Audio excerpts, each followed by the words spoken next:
The Infiniti QX50 is a stylishly shaped luxury crossover competing for your attention against a growing cavalcade of compact entries like the Audi Q5, Volvo XC60, and Lexus NX. To clarify, the QX50 used to look like this, and way back in the day it was known as the EX35.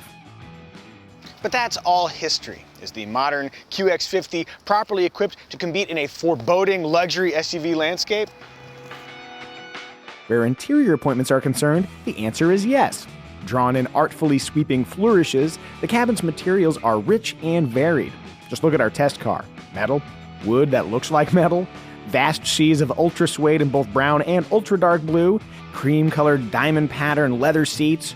Granted, much of this fanciness comes via the $2,000 autograph package, but even minus top trim materials, the interior is beautifully designed with excellent accommodations.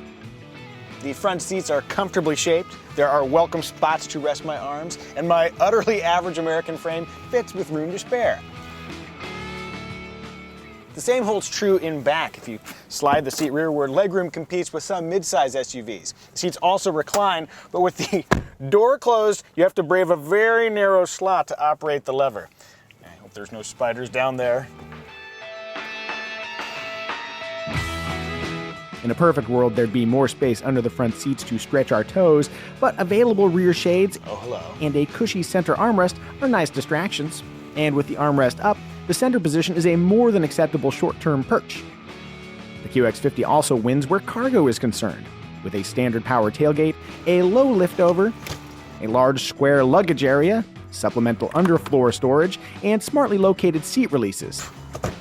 Note, with the optional front seat entry assist activated, you'll need to remove the port side headrest first, but with the seats dropped, cargo space expands to a sizable 65.1 cubic feet. Before leaving the interior, let's talk about the infotainment system. It features an upper 8-inch touchscreen used primarily for parking and navigation, and a lower 7-inch touchscreen for climate, entertainment, and app control, along with a few buttons on the dash and a knob near the shift lever. Given the less than intuitive, decentralized layout, this is the kind of interface that's best explored and understood while the vehicle is parked. Experience will help smooth any interface challenges, but a more vexing issue is the lack of Apple CarPlay and Android Auto compatibility, at least at the time this video was made. If you're watching this video in the future and Infiniti has figured out how to impart the QX50 with modern smartphone integration like virtually every other car maker, please ignore my annoyed face. One particularly interesting aspect of the Infiniti QX50 is its 2-liter turbocharged engine.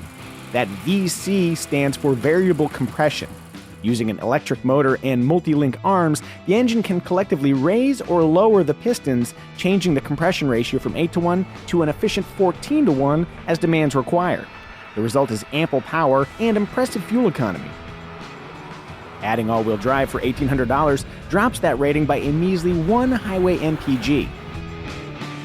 And yet, with all that engine tech, power delivery is uneven. Even with a very steady right foot, the QX50 delivers surging waves of acceleration. If we must apportion blame, let's direct it to the continuously variable transmission. For maximizing performance and efficiency, a CVT's infinite seamless ratios are great, but in this case, the CVT tries to emulate automatic transmission gear changes with less than stellar results. On a more positive note, mash the throttle, and acceleration to 60 from a standstill takes a reasonable 6.5 seconds or so. Acceleration aside, the QX50 is a quiet, smooth-riding, fine-driving machine. On the safety front, forward collision warning with automatic emergency braking comes standard, but Infiniti also offers Pro Pilot Assist, a suite of technologies including full-speed dynamic cruise control, lane departure warning, and backup collision intervention. In practice, I have experienced a few erroneous lane departure alerts, but as a fan of not being crashed into, I'm glad the QX50 has an electronic safety net. For all the other drivers, not me, I bring my A game to this driving stuff. Right between the lines, see? Pro Pilot Assist also integrates Infiniti's direct adaptive steering, which ditches the base car's traditional mechanically connected steering for a digital steer-by-wire system. Direct adaptive steering lets the QX50 make quick, lane-keeping steering corrections, it reduces steering efforts when parking, and it allows different steering ratios and efforts depending on which drive mode is selected. Nonetheless, for natural, engaging steering feel, it's hard to beat a physical connection, which this one doesn't have, which is why I'm not feeling so engaged or natural.